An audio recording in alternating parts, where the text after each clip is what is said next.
श्री शिवाय नमस्तुभ्यम दोस्तों, स्वागत है आपका आपके अपनी चैनल शिव भक्ति मार्ग में। सर्वप्रथम आप सभी को अग्रिम 9 दिवसीय नवरात्र की ढेर सारी शुभकामनाएं। माता रानी आपके जीवन में खुशहाली लेकर आए। आप सभी जानते हैं माता रानी के 9 दिनों में हम 9 स्वरूपों का पूजन अर्चन करते हैं। कोई मंत्रों के जाप से माता को प्रसन्न करने का प्रयास करता है, कुछ भक्त दुर्गा सप्तशती का पाठ करते हैं, कुछ भक्त माता को उनके प्रिय पुष्प अर्पित करते हैं, तो कुछ भक्त प्रिय वस्त्र चढ़ाते हैं। आज हम बात करेंगे, जो आपके ढेरों कमेंट्स मेरे पास आ रहे थे, भोग संबंधी बहुत सारे प्रश्न थे मेरे पास। क्या सुबह शाम हमें दोनों समय भोग लगाना चाहिए? किस चीज़ का भोग लगाना चाहिए? भोग के लिए बर्तन अलग होने चाहिए? भोग को सीधा माता रानी के सामने रख दें? उससे भोग को हमें हटाना कब चाहिए? सुबह हटाएं, शाम को हटाएं? या फिर भोग का माध्यम क्या होता है? क्योंकि हम सभी जानते हैं अग्नि के माध्यम से जो भोग अग्नि के अंदर दिया जाता है वो भोग सीधा भगवान को स्वीकार होता है, माता रानी को स्वीकार होता है। तो ऐसे में बहुत सारे आपके कमेंट्स आ रहे थे भोग संबंधी प्रश्नों को लेकर। तो आज की वीडियो में हमें किस प्रकार भोग लगाना चाहिए, किन किन चीज़ों का भोग लगाया जाता है, और यदि आप माता की अथाह प्रसन्नता पाना चाहते हैं, क्योंकि देखिए आप सभी जानते होंगे किसी भी व्यक्ति को प्रसन्न करने का पहला माध्यम होता है उसके रुचि का भोजन। तो माता रानी की प्रसन्नता के लिए हम 9 दिनों में उन्हें कौन कौन से भोग लगाएं और उस भोग का हमें क्या लाभ मिलेगा, क्योंकि माता रानी अपने बच्चों को हमेशा प्रसन्न देखना चाहती हैं। तो जब हम माता रानी के लिए कुछ करेंगे तो माता रानी भी हमारे लिए कुछ ना कुछ, हम बच्चे हैं तो हमें आशीर्वाद स्वरूप कुछ ना कुछ वो जरूर देती हैं। क्योंकि हमेशा देखिए देने की भावना या लेने की भावना नहीं होती, ये तो सिर्फ हमारे भगवान के प्रति एक आस्था और श्रद्धा होती है। तो आज की वीडियो में संपूर्ण जानकारी मैं आप लोग के साथ में शेयर करूंगी। प्रसाद कब हटाना है, कैसे हटाना है, क्या चढ़ाना है, क्या नहीं चढ़ाना है, सारी चीजें डिटेल में शेयर करूंगी। तो इस वीडियो को ध्यानपूर्वक कृपया कर पूरा सुनिएगा। तो चलिए हम वीडियो को प्रारंभ करते हैं। सबसे पहले तो आप ये जान लीजिए, प्रतिपदा तिथि जो होती है उससे नवरात्र का प्रारंभ हो जाता है, और प्रथम नवरात्र से लेकर 9 दिनों तक हम माता रानी की पूजन आराधना में रहते हैं। तो सबसे पहले तो हमें अपनी शुद्धता का ध्यान रखना है। घर में 9 दिनों तक हमें प्याज लहसुन का प्रयोग भूल से भी नहीं करना चाहिए, क्योंकि प्याज लहसुन में तामसिक प्रवृत्ति होती है जो कि माता रानी के आगमन में बाधा पहुंचाती है। तो इस बात को आपको प्रथम रूप से ध्यान रखना है। नवरात्र के 9 दिनों प्याज लहसुन का आपको त्याग कर देना चाहिए अपने घर से। बाकी देखिए आपके घर की मर्जी है, जो आप चाहें वो कर सकते हैं। बाकी जो सिर्फ शास्त्रानुसार जो कथन है वही मैं आप लोग के साथ में शेयर कर रही हूँ। अब बारी आती है, प्रसाद को हमें हमेशा भगवान के लिए अलग बर्तनों में निकालना चाहिए। यानी कि आप यहाँ पे स्क्रीन पे खुद देख पा रहे होंगे, भगवान की मेरे पास यहाँ पे ग्लासी है, आपके पास, मेरे पास तो खैर चांदी की है। हम सबका सामर्थ्य यदि चांदी का नहीं है तो छोटे से भगवान के स्टील के बर्तन आप अलग रखें। यानी कि उन बर्तनों में आप रोजाना का भोजन ना परोसे, वो केवल भगवान के पूजन पाठ के लिए आप रखें, भगवान के प्रसाद के लिए रखें। सबसे पहले बात हो गई बर्तनों की, कि बर्तन हमें अलग रखने हैं। इसके पश्चात जो आप भोग लगाते हैं, भोग हमें किस प्रकार से लगाना है दिन अनुसार भी शेयर करूंगी, और किस दिन क्या नहीं हो तब आपको क्या करना है। तो सबसे पहले हम जान लेते हैं जो प्रथम दिन होता है नवरात्र का, जो प्रथम स्वरूप का पूजन करते हैं माता रानी के, शैलपुत्री स्वरूप का हम पूजन करते हैं। शैलपुत्री माँ आपको रोगों से मुक्ति देने वाली है और आरोग्यता का वरदान देती है। तो ऐसे में जो हमें भोग लगाना है वो किस चीज का हमें लगाना है और उस भोग का हमें करना क्या है, ध्यान से समझिएगा। प्रथम दिन जो भोग लगाया जाता है वो लगाया जाता है गाय के शुद्ध घी का।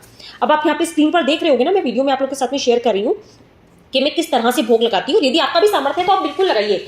भगवान के लिए हम बहुत कुछ चीजें करते हैं, जैसे कि रोजाना में यदि हम अलग अलग तरह के भोग नहीं लगा सकते तो आप सूखे मेवे का एक डब्बा बना के भगवान के लिए अलग रख दें, माता रानी के लिए कि 9 दिन में सूखे मेवे का भोग लगाऊंगी, या फलों का भोग लगा सकते हैं। या कुछ भक्त, क्योंकि सुबह शाम में मेरे यहाँ तो मैं नियम से बताशे के ऊपर, जो बताशे आते हैं ना जो दीपावली के दिन मिलते हैं हमें बाजार से, वो बताशे आप ले आए, बताशे के ऊपर लौंग का जोड़ा और 1 इलायची रख के सुबह शाम में माता रानी को ये 3 भोग तो लगाती हूँ, सूखे मेवे, फल, और जो मैंने आपको बताया बताशे के ऊपर लौंग इलायची रखकर, ये 3 चीज़ों का भोग तो मैं सुबह शाम दोनों समय में लगाती हूँ। अब बारी आती है दिन अनुसार जब हम भोग लगाते हैं तो वो हमें कैसे लगाना चाहिए।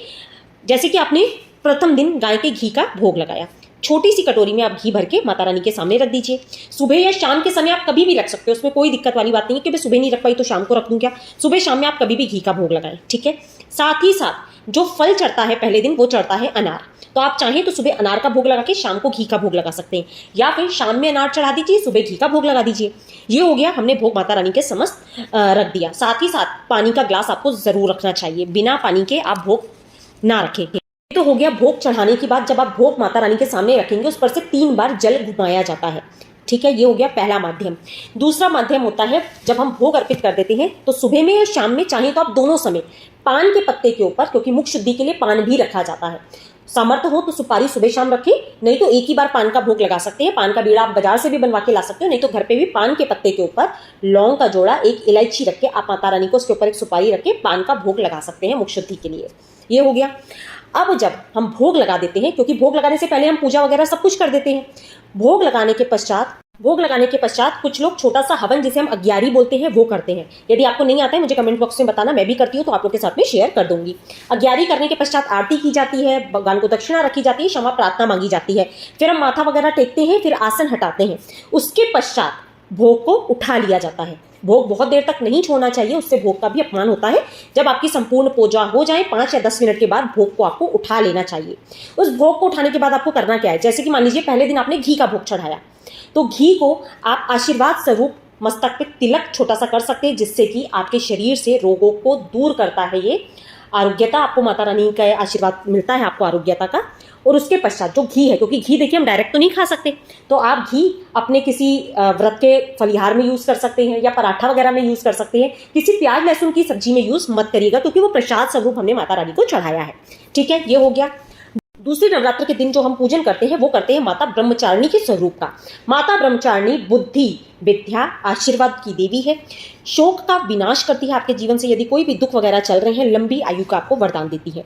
आज के दिन आपको माता रानी को शक्कर या फिर मिश्री बाजार में आराम से मिल जाती है, आप उसका भोग लगाएं। शाम के समय में एप्पल, जिसे हम सेब बोलते हैं, उसका भोग लगाया जाएगा, क्योंकि मैं आपके साथ में भोग और फल दोनों चीजें शेयर कर रही हूं कि किस दिन कौन सा भोग लगेगा और कौन सा फल चढ़ेगा। ठीक है। और आपको जो अलग से, जैसे मैंने बताया, सूखे मेवे का भोग, बताशे पे लौंग इलायची रख के जो हम चढ़ाते हैं, वो मैं डेली लगाती हूँ, तो आप चाहें तो वो डेली लगा सकते हो, उसमें भी कोई दिक्कत वाली बात नहीं होती। और जिस दिन, अब आपके मन में प्रश्न आ रहा होगा, यदि दिन अनुसार हमें भोग ना मिले तब हम क्या करें, तो आप केवल जो भी आपके घर में फल उपलब्ध हो आप उनका भोग लगा दीजिए। आप कच्चे दूध का भोग लगा सकते हैं, दूध से बनी किसी मिठाई का भोग लगा सकते हो, सूखे मेवे का भोग लगा सकते हो। और कुछ भी ना मिले ना आपको, तो मैंने बताया ना आपको, बताशे के ऊपर लौंग इलायची रख के जो भोग लगता है वो माता को सर्वाधिक प्रिय माना जाता है, तो आप उसका भी भोग लगा सकते हो, तो जैसी उपलब्धता हो जाए। तो दिन अनुसार अभी मैं भोग बता देती हूँ आपको। दूसरे दिन जो हम ब्रह्मचारिणी माता का जब हम पूजन करेंगे, तो शक्कर और मिश्री का हम भोग लगाएंगे, और शाम के समय में आप एप्पल का भोग लगा सकते हो। अब इस शक्कर को आप बाद में चाय में मिक्स करके ले सकते हो या किसी भोग प्रसाद में उसका यूज कर सकते हो, वो आप अपने अनुसार देख लीजिएगा। इसके बाद जो तीसरा नवरात्र होता है उसमें हम मां चंद्रघंटा के स्वरूप का पूजन करते हैं, जो कि हमें दुखों से मुक्ति देती हैं, शत्रुओं का विनाश करती हैं, परेशानियों का विनाश करती हैं। शत्रु देखिए ऐसा नहीं है कि कोई हमें मारने को आ जाए तभी वो शत्रु कहलाएगा। हमारे आसपास रहने वाले बहुत से व्यक्ति होते हैं जो हमारा अहित चाहते हैं, हमें आगे बढ़ता हुआ नहीं देख सकते। तो ऐसे में माता चंद्रघंटा को आप आज के दिन गाय के दूध का भोग लगा सकते हैं, गाय का जो कच्चा दूध होता है, क्योंकि भगवान के पूजन में गाय के दूध को ही सर्वश्रेष्ठ माना जाता है। तो गाय के कच्चे दूध का भोग लगा दीजिए। गाय का कच्चा दूध नहीं मिल रहा है, घर में आपने दूध को उबाल दिया है, तो आप कुछ भी फलाहारी दूध से कुछ भी खीर वगैरह बना के, जैसे मखाने की खीर हो गई या दूध की कोई भी रेसिपी बना के आप माता रानी को भोग लगा सकते हो। और जो शाम में आप भोग लगाएंगे वो केले का लगा सकते हो, जैसे शिफ्ट कर लो, आपको जैसा लग रहा है, सुबह में केले का लगा दिया तो शाम को दूध का लगा दिया, इस तरह से आप लगा सकते हो। नवरात्रि के चौथे दिन माता के कुष्मांडा स्वरूप का पूजन अर्चन किया जाता है, जिससे कि ज्ञान बुद्धि विवेक में बढ़ोतरी होती है, हमारी निर्णय क्षमता जो होती है वो प्रबल होती है, और साथ ही साथ जो स्वास्थ्य होता है उसमें भी हमें लाभ मिलता है, रोगों और बीमारियों से हम दूर रहते हैं। आज के दिन माता को मालपुए का भोग लगाया जाता है। अगर आपको मालपुए बनाने नहीं आते हैं तो आप मीठे पुए बना सकते हैं। जो फलाहारी आटा होता है, जैसे कुट्टू का आटा हो गया, जो भी आप आटा खाते हैं नवरात्र में, उसी में थोड़ी सी शक्कर या गुड़ वगैरह मिलाकर आप गुलगुले तैयार करके उसका भी भोग लगा सकते हो। और शाम के समय पे जो भोग लगेगा वो नाशपति का भोग लगाया जाता है, मतलब जो प्रिय फल है वो नाशपति है, आप सुबह शाम कभी भी भोग लगा सकते हैं। अब कुछ कमेंट्स जो आ रहे थे वो भी ध्यान से समझिएगा। अग्नि, अगर आप अग्यारी कर रहे हैं तो थोड़ा सा भोग आप अग्यारी में भी डाल सकते हैं, यानी कि प्रतिदिन हवन करते हैं उससे डायरेक्ट आप भगवान तक वो भोग पहुंचता है कहा जाता है, तो आप इस प्रकार से भी अग्नि में थोड़ा सा भोग डाल सकते हो, नहीं तो आप जिस प्रकार से मैंने यहाँ भोग लगाया वैसे भी लगा सकते हो। नवरात्र के 5वें दिन माता के स्कंद स्वरूप की पूजा होती है, जो कि मनोकामना पूर्ति की देवी मानी गई है। आपके बच्चों के उज्जवल भविष्य के लिए आप माता का पूजन अर्चन विशेष रूप से करें, क्योंकि माता को ने हाथ में स्कंद लिया हुआ है, यानी कि कार्तिकेय जी उनके साथ है, तो आपके बच्चों के उज्जवल भविष्य के लिए आज के दिन आप माता को पीले रंग की विशेष रूप से वस्तुएं अर्पित करें, जैसे कि आप पीले पुष्प चढ़ा सकते हैं, आप वस्त्र चढ़ा सकते हैं। आज के दिन जो माता को प्रिय भोग लगाया जाता है माँ का, वो होता है पीले फल। पीले फलों में केला आता है, आप केले का भोग लगा सकते हो, आप पपीते का भोग लगा सकते हो, साथ ही साथ क्योंकि जैसा मैंने बताया पीली मिठाई का भोग लगाया जा सकता है। और जो प्रिय आज का जो फल रहेगा वो रहेगा अंगूर। ठीक है, क्योंकि यहाँ पे पीली मिठाई या फिर केले का फल बतलाया गया है। तो आप पीले फलों का भोग लगा सकते हो, आप अंगूर का भी भोग लगा सकते हो, साथ ही साथ पीली मिठाइयों का भोग लगा सकते हो। उसके पश्चात उस भोग को विशेष रूप में बच्चों को जरूर दीजिए। तो ये हो गया माता के 5वें स्वरूप का पूजन अर्चन। इसके पश्चात नवरात्र के 6ठे दिन माँ के कात्यायनी स्वरूप का पूजन किया जाता है। कात्यायनी पूजन हम इसलिए करते हैं जिससे कि हमारे जीवन में आकर्षण बढ़ता है, सौंदर्यता बढ़ती है। सौंदर्यता हमेशा हमारे मुख से नहीं होती, हमारे अंदर से भी होती है। आपके आचार विचार सब कुछ अच्छे होने चाहिए। चेहरे से सुंदर होना बहुत बड़ी बात नहीं माना जाता। तो आपको यदि जीवन में, वैवाहिक जीवन में सुख समृद्धि चाहिए, कुंवारी लड़की को मनचाहा वर चाहिए या लड़कों को वधू चाहिए, तो आज के दिन विशेष रूप से माता कात्यायनी के स्वरूप का पूजन करें। माता को शहद का भोग अर्पित करें। अब शहद का भोग आप कटोरी में भी लगा सकते हो, पान के पत्ते पे भी थोड़ा सा शहद रख के भोग लगा सकते हो। उसके पश्चात पान के पत्ते को आप ग्रहण कर लीजिए। या फिर शहद है, सबको आप कैसे बांटेंगे, तो उसमें थोड़ा सा जल मिला के पंचामृत के तौर पे आप बांट सकते हो।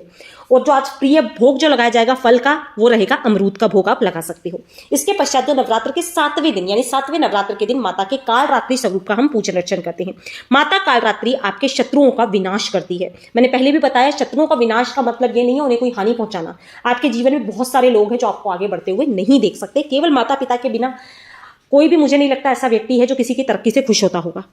बहुत सारे लोग हमारे आसपास ऐसे होंगे जो हमसे कहीं ना कहीं ईर्ष्या रखते होंगे। तो ऐसे में उनके विचारों को माता रानी की कृपा से जो भी है, जैसे खराब विचार है तो अच्छा ही कर सकते हैं। माता किसी का विनाश तो देखिए नहीं करती हैं। बाकी कहा जाता है कि आपके शत्रुओं का विनाश होता है। आपका अहित करने वालों की सोच को माता रानी परिवर्तित जरूर कर सकती है। संकटों से आपको मुक्ति मिलती है। आज के दिन गुड़ का भोग विशेष रूप से मां को लगाया जाता है और जो प्रिय फल है वो है चीकू का फल लगाया जाता है। और आज के दिन जब आप गुड़ का भोग लगाएंगे तो थोड़ा सा गुड़ गाय को जरूर खिलाइएगा, जिससे कि आपके रोगों का भी विनाश होगा। माता के 8वें नवरात्र के दिन हम महागौरी स्वरूप का पूजन अर्चन करते हैं। और आज के दिन ही या तो नवरात्र के 9 दिन में से कभी भी माता को सुहाग सामग्री भेंट कर सकते हैं, पहले दिन, दूसरे दिन, तीसरे दिन, या फिर अष्टमी के दिन माता को सुहाग सामग्री भेंट की जाती है अपने सुहाग की लंबी आयु की कामना करते हुए। और आज के दिन माता को जो प्रिय वस्तु है वो नारियल चढ़ाया जाता है। कुछ लोग अष्टमी वाले दिन नारियल तोड़ते भी हैं, परंतु अभी अभी मुझे ये चीज़ पता चली, जो चीज़ देखी मुझे पता चलती है मैं आप लोग के साथ में जरूर शेयर करती हूँ कि अष्टमी के दिन देवी भागवत में लिखा है नारियल नहीं तोड़ना चाहिए, क्योंकि उसमें नारियल को श्रीफल कहा जाता है। श्रीफल का अर्थ होता है लक्ष्मी का वास होना। तो अष्टमी के दिन नारियल को तोड़ना वर्जित बतलाया गया है। तो आप नारियल बस रख दीजिए मंदिर में, उसको अगले दिन तोड़ के प्रसाद स्वरूप आप बांट दीजिए। और नारियल की बलि भी दी जाती है, तो आप नारियल से किसी भी पुरुष द्वारा बलि भी दिलवा सकते हैं। तो आप 8वें दिन नारियल का भोग लगाएं। और जो शरीफा, जिसे हम सीताफल भी बोलते हैं, आज के दिन उस फल का माता रानी को भोग लगाया जाता है।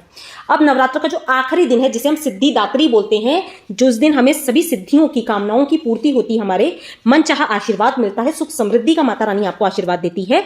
उस दिन हमें माता को धान से बने जो लावा होता है ना, जो दीपावली पर चढ़ता है, उसका भोग लगता है। कुछ लोग काले तिल के लड्डुओं का भोग चढ़ाते हैं, परंतु जो हमारे यहाँ होता है वो काले चने और हलवे का भोग लगाया जाता है।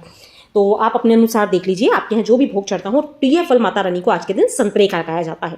तो सारी चीजें मैंने आप लोग के साथ में शेयर कर। तो ये सभी माता रानी के प्रिय फल हैं और प्रिय मिठाई हैं, क्योंकि कहते हैं ना, हमेशा किसी को प्रसन्न करना हो तो उसके प्रसन्न का भोजन जरूर तैयार करिए।